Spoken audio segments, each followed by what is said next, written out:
You're welcome back to the morning show here on Arise News. It's now time for us to switch gears and talk football for a few minutes with our dynamic Arise Sports correspondent, Aaron Akirijola, who's still in Morocco covering the matches of the 35th African Cup of Nations. Good morning, Aaron. I know that it's getting keener out there in Morocco. Yesterday was quite big. The Senegalese are happy. Nigerians are waiting for tomorrow to see what will happen. Talk to us, Aaron. What's going on in Morocco and how are things panning out?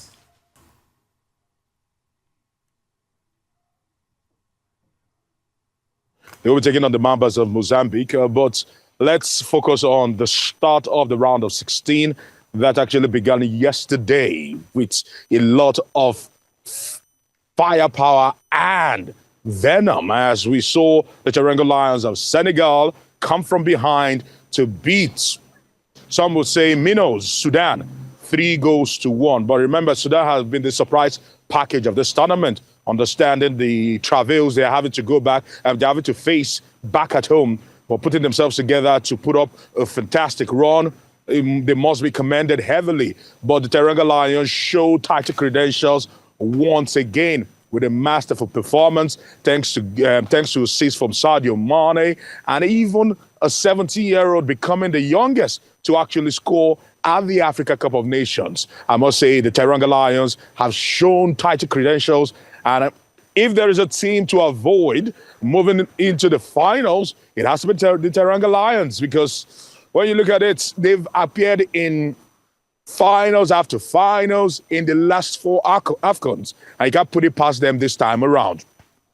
But the big one that happened yesterday, very late into the night, was the game between Mali and Tunisia, as one North African team bowed out of the tournament. Tunisia themselves will be ruining and kicking themselves because they cannot just catch a break at the moment. And that is how we actually played out. They took a lead in the dying embers of the game in what some would refer to as smash and grab. All right, late in the 96th minute, literally seconds to go, they converted the penalty that took the match into regulation time, to extra time, and they could not be separated. After 120 minutes, they had to go into the lotteries of penalty, and ultimately, Mali showing tighter credentials and actually beating Tunisia on penalties, 3-2 to advance forward. So as it stands right now, one thing is certain: Mali will be taking on the Teranga Lions of Senegal for a spot in the semifinals at the ongoing Africa Cup of Nations. It is quite exciting, and I must say that it is something of a joyous thing to watch. But let's go into today's fixtures, because massive fixtures actually await us today. The host, talking about the Atlas Lions of Morocco, will be in action today, and they'll be hoping that they can actually rise to the occasion against a lowly Tanzania team. The Taifa Stars, remember, we played them in the group phase and they showed spirit, but this might just be the Taifa Stars punching above their weight.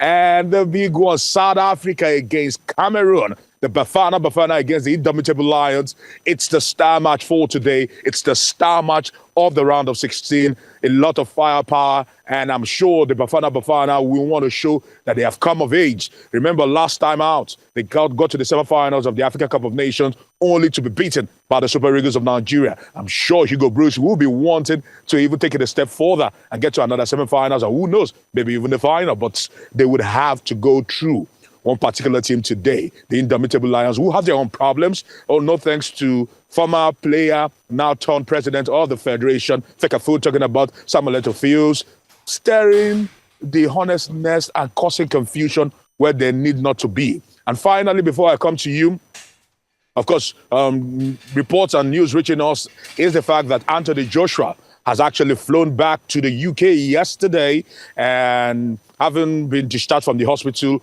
on the eve of the new year. So today, his friends will be buried in the London mosque, talking about Lateef Ayodele and Sani Gameu. Sani Gameu will be buried today, and we are not sure if he's in the mental frame of mind or in the physical shape to actually attend that particular burial today in the mosque. But we'll keep you up to speed with the latest. And that's what I've got today. That's the size of the package from me here. Well, Arise Sports correspondent Aaron Akirijola, thank you so much for the update on